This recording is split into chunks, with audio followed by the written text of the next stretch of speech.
Process అంతా అయింది మీకు చెప్పినా కదా. ఖచ్చితంగా వాళ్ళని నెక్స్ట్ ట్రిప్లో వాళ్ళని తీసుకొని వస్తారు. పోయినప్పుడు వాళ్ళని కలిసి తీసుకొని వచ్చే ఉంటుంది.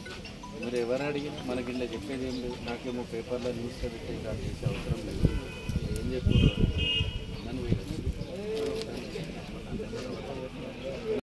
మనకు అసలు అందరి టాపిక్ తీసుకోమని చెప్పి అంటే ఏ దానికోసం వాళ్ళను జైల్లో పెట్టారనేది తీసుకున్నాక మనం ఇక డైరెక్ట్ ఎస్పీ తోటి మాట్లాడుకున్నాం కాబట్టి మన కేసులో ఇలా పేర్లు లేకుండా ఇమిగ్రేషన్ చేసేసి 15 రోజులు నా పని చేయమని చేస్తున్నాను.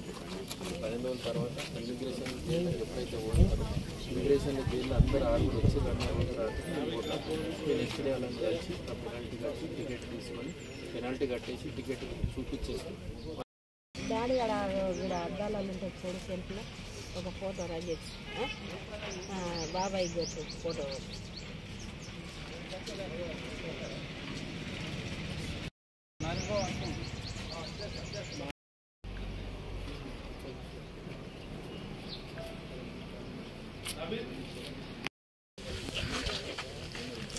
నేను పోయి కలిసిన కాబట్టి వాళ్ళకు మనకు అసలు గురించి మొత్తం వచ్చింది. 3 రోజులు మలేషియా ఫస్ట్ వాళ్ళు వచ్చింది. అసలు ఏ పోలీస్ స్టేషన్లో అరేంజ్ చేస్తారు, ఎందుకు అరేంజ్ చేస్తారు, ఏ టైంకి అరేంజ్ చేస్తారు, అరెస్ట్ రిపోర్ట్లో ఏమున్నాయి అని చెప్పి కనుక్కున్నాక ఎస్పీ తోటి మాట్లాడి వాళ్ళు అరేంజ్ చేసిన డిఎస్పీ ఆనందరావుతో కూడా మాట్లాడి అప్పుడు మాట్లాడినాక వాళ్ళు ముగ్గురు ఏ జైల్లో ఉన్నారు, ఈ ముగ్గురు ఒక జైల్లో వేరే వాళ్ళు ముగ్గురు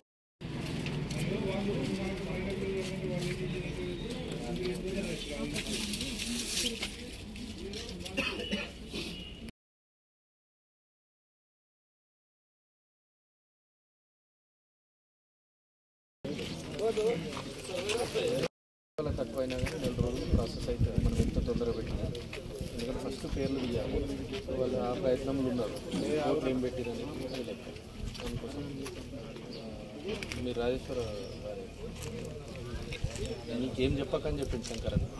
టెన్షన్ పడుతుంది మా భార్య ఏం చెప్పకూడదు, మంచిగా ఉన్నా అని చెప్పినారు. మంచిగా ఉన్నారు, ఆరోగ్యంగా ఉన్నారు, ఏం ప్రాబ్లం అయితే అందరు 6 వాళ్ళని కూడా నిన్న సీనుని నరేష్ని వాళ్ళందరికీ ఏమైనా కావాలి ఇలాంటి ఇబ్బంది ఉన్నాయి కాబట్టి అన్న వచ్చింది కాబట్టి మాకు భరోసా వచ్చింది.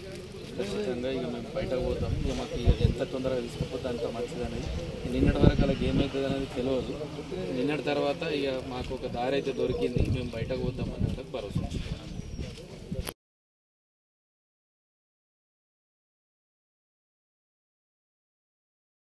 అయ్యో అమ్మ ఏం కాదు, ఎందుకు ఏడవకి ఏం కాదు. ఎవరమ్మా మున్యాల రవీందర్ అమ్మ మంచిగా ఉన్నాడు. నిన్న కలిసినాము, మంచిగానే ఉన్నాడు, ఏం కాదు, మంచి ఆరోగ్యంగా ఉన్నాడు. చెప్పిండు మా అమ్మకి పరిశాన్ కాక అని చెప్పిండు.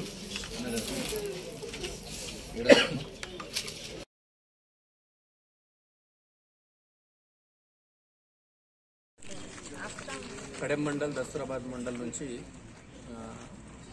కొంతమంది ఉపాధి కోసం మలేషియాలో ఉండి అక్కడ అక్రమంగా జైల్లో వేయడం జరిగింది.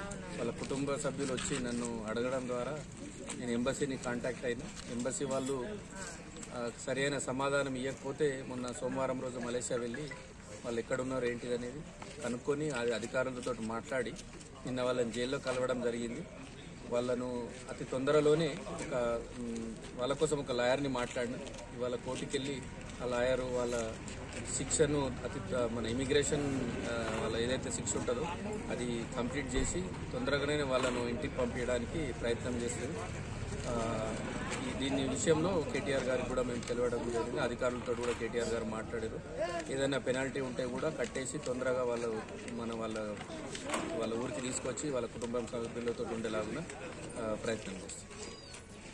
మండలం గ్రామం లింగాపూర్ ఆదిశేనేరు మా ఊరు నుండి 6 పైన మున్యాలైన మా లింగాపూర్ 6 నుండి 2 సంవత్సరాల క్రితం పోయినాక ఒక 6 నెలలు నెలలు అవుతుంది ఇప్పుడు జైల్లో పడి. వాళ్ళని ఎవరు పట్టించుకునే నాదులు లేరు. అక్కడికి ఇక్కడికి మస్తు తిరిగినాము, ఎవరు కూడా పట్టించుకోలేరు. మళ్ళీ జాన్సన్ అన్న దగ్గరికి వచ్చినాము.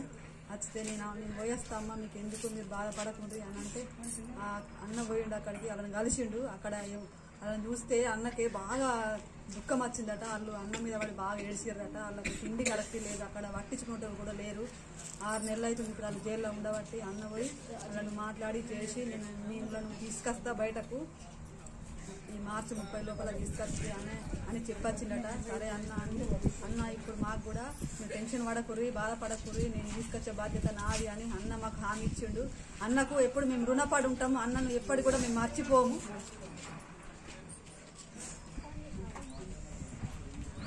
పిల్లగాంటే ఏడుచుకున్నారు. వాళ్ళ తండ్రి మొత్తం వెగటి మంచం తరుగు అయినంత అయిండు.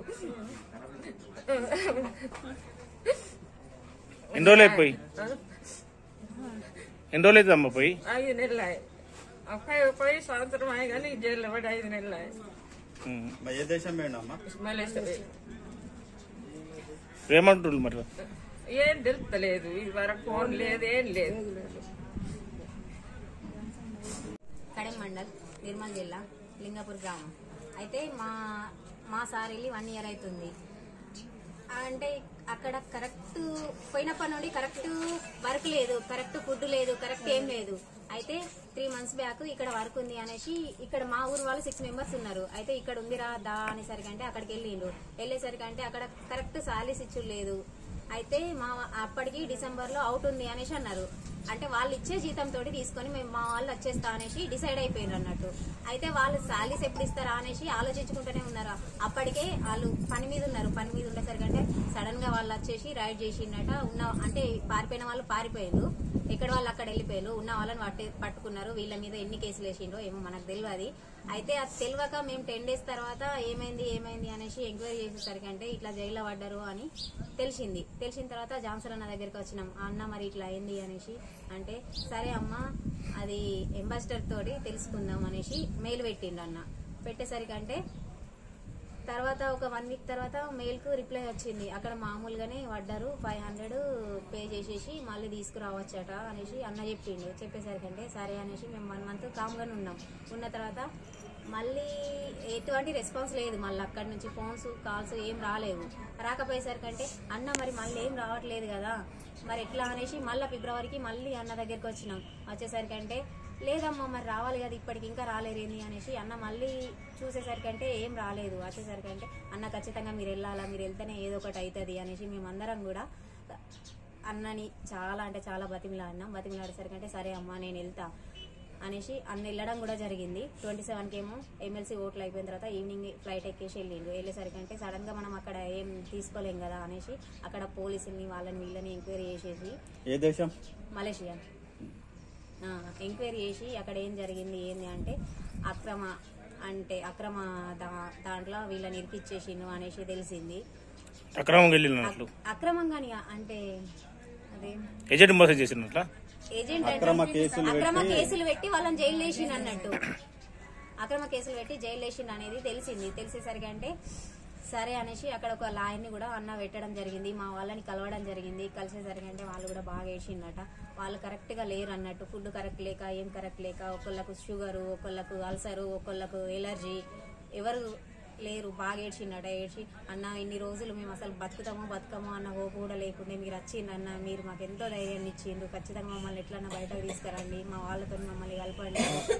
వాళ్ళ కాళ్ళ మీద పడ్డారట.